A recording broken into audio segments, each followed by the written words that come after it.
over today a realistic recovery story case study. Now, the reason I use the word realistic is because I really want you to pay attention to how long this process took and the changes that her body went through.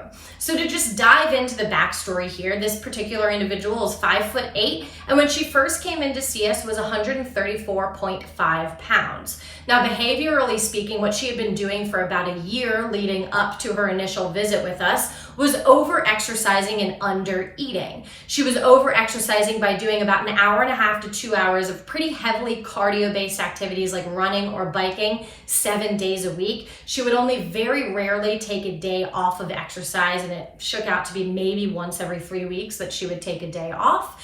And she was really restricting her intake. She was not allowing herself to eat hardly any carbs. Occasionally, she might allow herself some granola or something like that. And she was really restrictive with fat to the point where when she cooked, she would cook with water instead of using like oil or butter or things like that. And so she was not tracking her calories in an app per se, but she was keeping a running tally in her head, and she would not allow herself to eat more than 1,000 calories per day. When we went over her food history, it turns out she was eating about 600 to 1,000 calories a day, depending on what she did that day or what food she allowed herself to eat that day.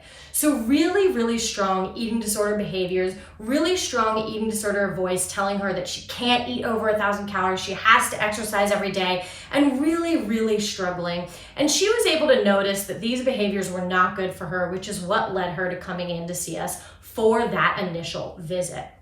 So let's take a look at her first metabolic test with us. Now, as you can see here, her body really compensated from this overexercise and under-eating. You can see that her metabolism had dropped really low to that 933, well below where we would predict it to be. And that protein substrate or breakdown of lean mass and muscle was 16% above normal. Both of these things are a result of overexercise and undereating, and it's her body's way of compensating to essentially keep her alive.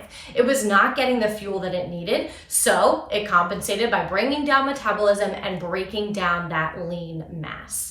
So of course, what we have to do to correct this is get her to take in more food. And that's what we worked on together for a good portion of a year. Actually, I should say a little bit over a year of getting her intake higher and breaking down some of those food rules. Let's take a look at her body composition so you can see kind of how that changed in that little over a year time period. So as you see here, based on her body composition, that initial visit when that metabolic rate was 933 was in July of 2019. Then from July of 2019 to August of 2020 is when we worked on taking in more food, getting her to allow herself to eat carbs and fat and cook with oil and butter, and allow herself to add back in things like bread and rice and potatoes that she had previously restricted. And I did not have her log calories. I don't have individuals do that. But based on my calculations that I documented, we had gotten her intake all the way up to about 2,400 calories during this year time period. Now, the reason why I used the word realistic at the beginning of this video is because yes, she gained weight. But what I want to point out to you is look at that lean mass. That came up so significantly, which is really important for that internal healing. And yes, she gained some fat mass with it, which is normal because her body needed to heal. Her body really needed to restore metabolism, restore that lean mass, and that came with some subsequent fat gain, and that's okay. I know seeing these numbers can be really, really scary, but that's part of recovery for some individuals. And for this person, this is what her body needed to heal. So let's take a look at her metabolism at this August 2020 visit.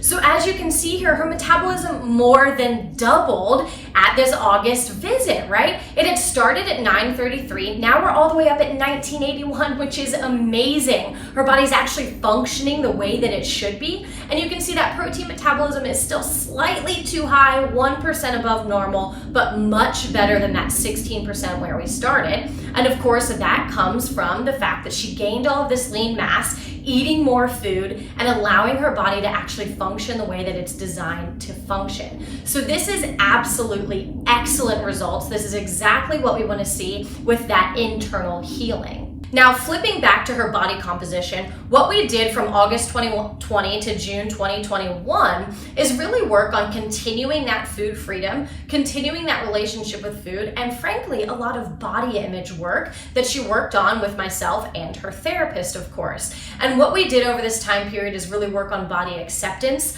allowing her to eat what she wanted to eat, not fall back into restrictive patterns or over exercising. And over this whole time period, she continued to decrease that exercise. She was not exercising 7 days a week now. It was more like 5 days a week for about an hour or so.